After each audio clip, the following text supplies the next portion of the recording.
Hello everybody, welcome to another daily dose of gaming news and all that good stuff. And as always, I also publish on Rumble, on the blogger site there as an archive post thing, on Patreon for extra support, and Twitter X on updates and all that jazz. Later today we will get Mutant Year Zero Road to Eden episode from that gameplay series. And I managed to finally publish yesterday the Death Stranding director's cut, of course, the VOD one, which is basically the game capture of that live stream, edited out with the breaks and the things there. So if you want to catch up, you might do so. I also managed to upload there on Rumble, but only 1440p because of the file size there. And maybe, I'm not sure yet, I might be able to get around and start doing live stream Elden Ring. I'm not sure. I will try to do, but then again, I always direct you to following me up, sorry, on Twitter. If I manage to get around doing a live stream, I will tweet something there for you to, if you want to afterwards join in that session. But yeah, the rest, everything seems to be in order. Not much happening today, Saturday, and I didn't catch up anything. I did manage to start watching the Hideo Tube from Kojima Productions with Hideo Kojima, and there is another host for Game channel. It's also a Japanese one. And they started with the invitation of the voice actor that did Sam Porter, Japanese version voice there on Death Stranding. But I didn't manage to catch up with the video itself, so I don't have any comments per se. But I already saw some news articles referring to that Hideo Tube. But yeah, I want to check out first that episode from him. And then make some comments regarding that. And the only news that I have for today is regarding RTX 4080 Super. Basically is running out of stock, which depending of the initial stock that they had for this GPU might be good news or bad news.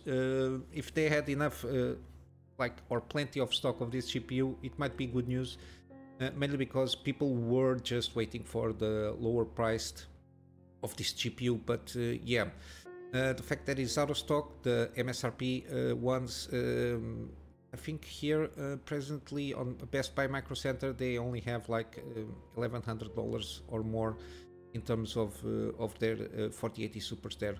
Again, I think at $1,000 it's a pretty decent. Taking in consideration of the market conditions, I think it's a very good deal if you manage to find one at $1,000. Especially at this point in time, mainly because of the 7900 XTX, how it goes is around $900-ish or thereabouts. Again, I think until the end of the month we will start to see some movement on the GPU side. Given if on the US market, if continues to be out of stock, it might be again another shenanigans by Nvidia just lowering their availability of MSRP GPUs, so they can basically ramp up the prices here and there. I don't know. I don't know how it works very well. Nvidia, if it has any kind of word to say about AIBs regarding stock resupplies and the such. But yeah. You can see you've got Best Buy out of stock online, Founders Edition for pickup only, which is not bad. The Founders Edition usually are pretty good. Micro Center out of stock online, in-store pickup only. Out of stock, B&H, Newegg, cheapest, it's $1,100. So no MSRP models, and basically everywhere is out of stock here, which is not good.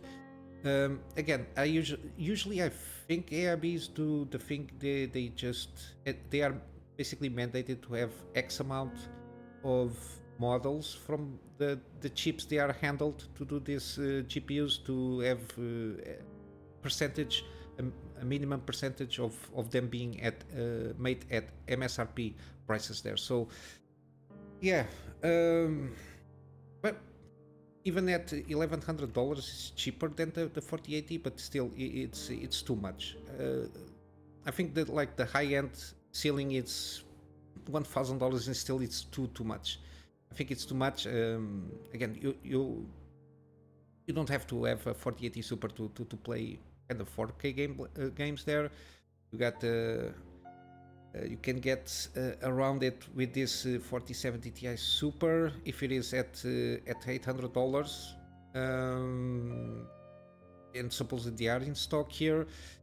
I'm not sure if it is at MSRP. If it is around $800, but then again at 800 at lower prices you get the 7900 XT, which we saw yesterday was around 700.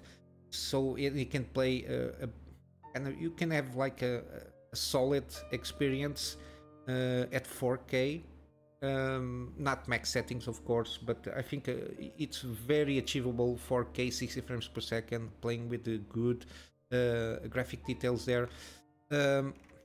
But yeah, in terms of rasterization, for me, I still maintain at this moment in time, again, even with the caveat that given the conditions of the market, I think the 7900 XTX is a pretty good option for the price. It offers around $900. It competes with the 4080. They trade blows rasterization.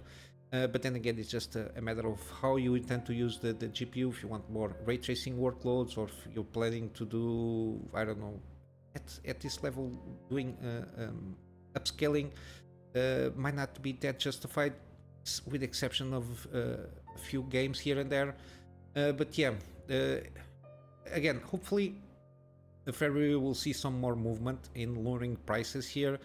I assume, hopefully, if the 7900 XTX creeps down to 850, it will be a good move, because then we will see all the GPUs that are very near to that price point to have to lower a little bit more on the prices, or else they get screwed in terms of sales. But yeah, again, NVIDIA is very focused on the AI server thing there, the gray supper stuff there, but yeah, we'll see how it goes. But yeah, this is the only news that I got for today that caught my eye. I think we had something with Microsoft. There's still rumors here and there, but then again, it comes to a point just covering rumors. It's not productive to a certain point, because it's just hearsay. I will wait for that event that Phil Spencer said this week, that this upcoming week will happen, with a kind of a state of Xbox kind of a thing there. Because we had rumors that Xbox they will stop doing hardware and a lot of stuff that doesn't make a lot of sense. So I will wait for Phil Spencer to make an official pronouncement of the state of Xbox, because he's the CEO. He's the guy that he makes all the plans, so he has basically, to a certain degree, a final word on that. So I will wait for that event for me to pronounce any kind of opinions regarding that. But as I promised yesterday, I will bring some gaming deals, and I will bring the ones that I have on my library on Steam.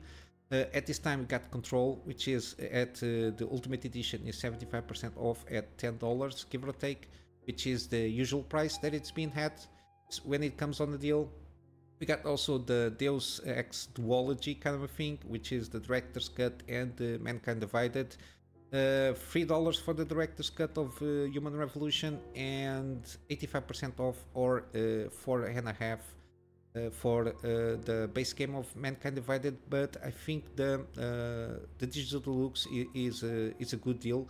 Again, here I'm not sure. Let me check if it has any kind of bundle info.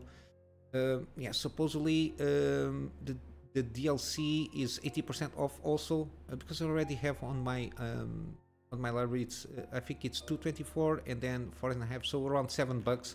I think it's a good deal with this game. We got also the Star Wars Jedi, not Jedi Knight, but Jedi Fallen Order and Jedi Survivor.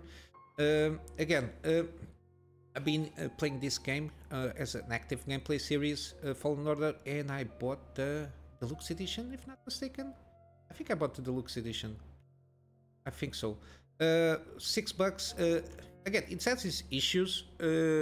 Sometimes regarding combat, the way you play, it's completely different from Dark Souls. Got several things, but again, it's just a matter of trying to use to, and you got some stuttering here and there. It's mainly lack of optimization, but at this price point, I can excuse that at this moment in time, even though it's not a very excellent game in terms of optimization mainly, and I got some issues here and there, but it's nothing major. It's more about nitpicks. The only serious is regarding optimization, regarding the vertical stuttering that has on the game itself. But other than that, the story seems pretty good so far. Got some plot twists happening here and there. And yeah, I think in terms of the lore itself, I don't think it's trying to. It doesn't ruin too much. But yeah, I think it's a pretty good game, at least at this price point. I think it's a pretty good game to get. And we get also Jedi Survivor is 50% off, even with the deluxe edition. I don't remember if I bought the deluxe edition on this one, or if I just bought the base game here. I'm not quite sure. I think I just bought the base game here because it just skins the deluxe edition. But again, I didn't play the game yet, so I don't have a lot to say. But it's not a bad price, 50% off. Even though at the base price point is $70, it's a little bit expensive for me to recommend that. But at this price point, again, I will not do a recommendation. I just bought the game to make the series here. Similarly, it still has some vertical stuttering issues here and there, but I think the story keeps at least at the level of quality of the first one, so I don't think it's a bad thing. I think the mostly the mixed results is more about the performance of the game itself in terms of how technically performs. But yeah, hopefully it's a good game. I will be doing a gameplay on that game also. We got Tomb Raider franchise. Okay, this trilogy, I think it's a must buy, especially at these price points. Got for this one, it's the GOTY edition, the first one, which has all the DLC there. Got some playable DLC, if not mistaken. On Rise of the Tomb Raider, the 20-year celebration is the way to go, 80% off, so $6. And on Shadow of the Tomb Raider is also the definitive edition here, the way to buy. I think it's the better option. It's got some playable DLC, if not mistaken, also. Continuing, got Wolfenstein Alternative History Collection. It's basically the 4 main timeline games here. We got Old Blood, then the New Order, the New Colossus, and then afterwards Young Blood. Young Blood, it's the Daughters of Kowski, I think it's called, the guy. I think it's the weaker of the 4, if not mistaken, but the rest seems to be pretty solid. But at this price point, 75 to 85% off, I think it's a good deal here. It's around $20 for 4 games. So I think it's good. I made the gameplay of the first one, the New Order, in terms of how they were published. But yeah, I will eventually go about and maybe do all of these 4 games one of these days. And lastly, we got Dead Space Remake. Again, I still didn't play this game. I just played like 10 minutes of the game, just to trying to tweak around the settings and everything, so I can have it ready to record. Again, I played the original one. It's an excellent game, and for all intents and purposes, the remake improves in everything that the Dead Space original was pretty good. There is only, I think, again, EA, with these games with EA, they just seem to let them published without proper optimization. There is some vertical stuttering, at least from what I understand from Digital Foundry videos, regarding before open the doors. When you open the doors, it's got those little stutterings there, which are vertical stutterings, not shadow compilation issues. But yeah, it's a little bit weird still. But at 60% off, I think it might be a good time to jump in. Again, I don't know which one to recommend. The deluxe edition, I'm not sure what it brings here. It's basically skins, which It's up to you. But I think I just bought the no, I bought the digital deluxe edition also, so I bought with all the skins here. I don't know why, but yeah, I bought the digital deluxe edition for me to make a gameplay there. And on GOG we still have Bioshock Trilogy, which is a pretty good price, 75% off on the first, 85% on the second one, and 80% on the Bioshock Infinite. Again, all of them are remastered versions of the first two, and if not mistaken, all of them include the DLC. I know a complete edition of Bioshock Infinite, it encompasses all the DLC, so Burial at Sea, Clash in the Clouds in Columbia's Finest, which is some skins if not mistaken. Miranda's Den, I think, is included, yes, so it is included here, which is a DLC for the second one. I'm not sure if I'm going to go around, because I already made Bioshock Infinite gameplay. I'm not sure if I will eventually go around, but it's something that is on my back burner. Maybe I will go about and gameplay of these ones. I don't know. But yeah, this is what I got for you today. Not much happening, but at least I can give you some gaming deals in case you are interested. I'm just, again, wrapping up with the plug on my Patreon for X support. The X support at this moment in time is more for storage, for me to be able to get storage, to get the possibility of having backups of the stuff that I do for my clients, and some extra space for the videos that I do for the channel. And again, I will try to get around, maybe doing a live stream, starting playing Elden Ring today, see how it goes, if everything goes well. But I cannot promise anything. Again, just pay attention to my Twitter if you can, and if I will play, I will give you an update regarding that live stream.